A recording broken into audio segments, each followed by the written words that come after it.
নমস্কাৰ। আপোনাৰ কুকুৰ বা মেকুৰীৰ কেতিয়াবা জ্বৰ উঠিছে নেকি? আৰু যদি জ্বৰ উঠিছে, আপোনালোকে কেনেকৈ গম পায় যে কুকুৰ মেকুৰীটোৰ জ্বৰ উঠিছে বুলি? আপোনালোকে হাতেৰে গাটো লাৰি চায়। গাটো গৰম পালে আপোনালোকে ভাবে যে কুকুৰ বা মেকুৰীটোৰ জ্বৰ উঠিছে। আৰু তেতিয়া আপোনালোকে কি কৰে?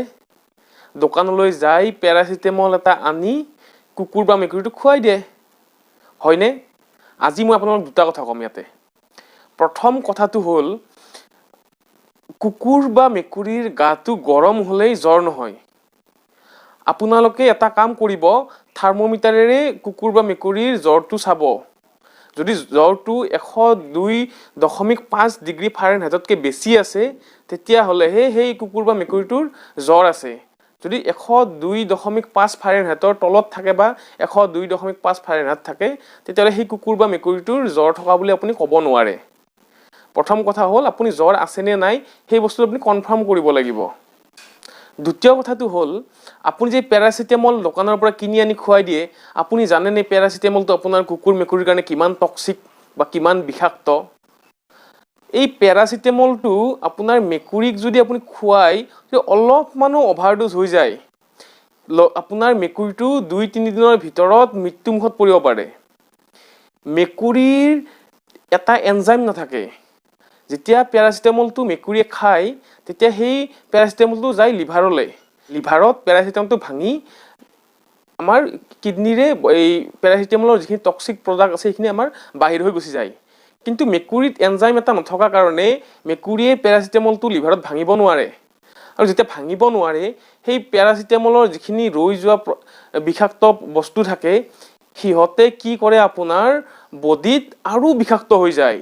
বিষাক্ত হৈ পিনে প্ৰথমতে কি কৰিব, লিভাৰত আপোনাৰ এফেক্ট কৰিব। তাৰপিছত তাৰ ফলত কি হ'ব, লিভাৰ ফেইলৰ হ'ব পাৰে। তাৰপিছত আপোনাৰ যিটো আমাৰ RBC বুলি কয়, যিটো লোহিত ৰক্ত কণিকা, লোহিত ৰক্ত কণিকাবোৰ ধ্বংস কৰি দিয়ে।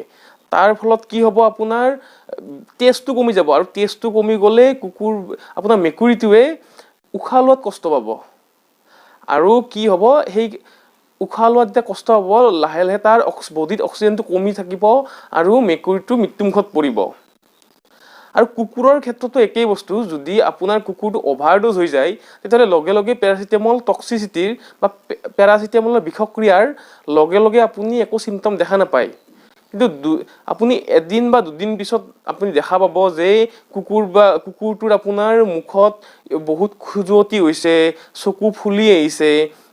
তাৰপিছত কি হ'ব, এইখিনি বস্তু ষ্টাৰ্ট হোৱাৰ পিছত আপোনাৰ কুকুৰটোৰ লিভাৰ ফেইলিয়ৰ হ'ব, লিভাৰটো বেয়া হৈ যাব। তাৰপিছত কিডনী ফেইলিয়ৰ হ'ব, আৰু আল্টিমেটলি কিছুদিনমান পিছত এই কিডনী ফেইলিয়ৰ আৰু লিভাৰ ফেইলিয়ৰ হৈ আপোনাৰ কুকুৰটো মৰি থাকিব। গতিকে কুকুৰক পেৰাচিটামল দিলেও আপুনি এজন জনা ভেটেনাৰী ডক্তৰৰ লগত কনচাল্ট কৰিহে দিব। আৰু মেকুৰীক কেতিয়াও পেৰাচিটামল নিদিব। আৰু মোৰ মতেতো আপুনি কুকুৰকো পেৰাচিটামল দিব নালাগে। বজাৰত বহু ধৰণৰ জ্বৰৰ ঔষধ আছে আপোনাৰ কুকুৰ বা মেকুৰীটোৰ কাৰণে।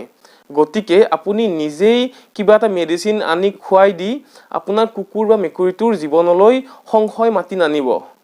ধন্যবাদ।